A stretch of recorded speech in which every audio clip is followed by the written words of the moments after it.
All right, here we are, week 7 of remote programming. Diving into this week's expectations, we're talking a lot about injuries. So I share an article from a coach I admire in the Olympic lifting space, Greg Everett. He's got a great article about injuries in Olympic weightlifting and how we train around them, train through them, move, and how we can still strengthen our habits and motivate ourselves to get in and push ourselves. So I dive into my thoughts a little bit on injuries and training. My degree is in sports medicine, athletic training.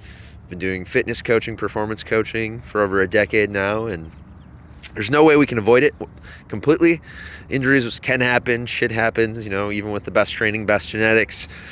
Stuff can still happen to us, unfortunately. So, having an idea of how we're going to push through injuries, how we're going to be resilient is very important to our psychological training as well as our physical.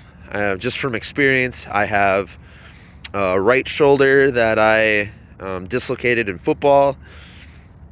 There's things I have to be mindful of in my training.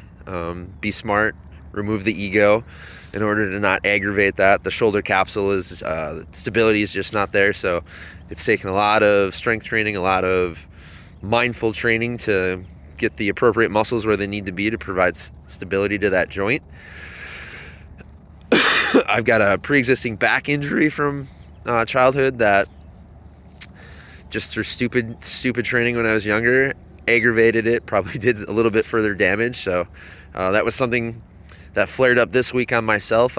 We drove a lot this last weekend, and I wasn't being smart about how I was moving and taking care of my body, and I kind of flared that up. So, I did a bunch of stuff yesterday to work on my hip rotation, work on some active flexion extension through the spine, through the hips, and boom, I feel a whole lot better today, which is exciting.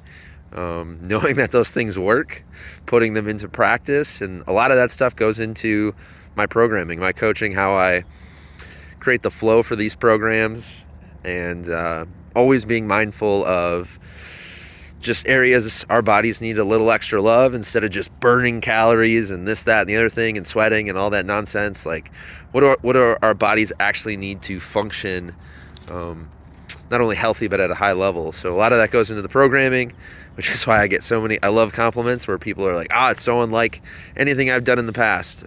I love it. Fitness when done right is super simple and sweet, allows us to push ourselves, and when you blend in, sprinkle in a little bit of sports medicine, a love of the outdoors, a love of outdoor recreation into that programming, it shows up in a very different light for people. So I love hearing that, and excited for this week. Hopefully this article helps, talking about injuries. Hopefully it gets you back into moving and loving your body and pushing and allowing yourself to heal. So here we go, week 7.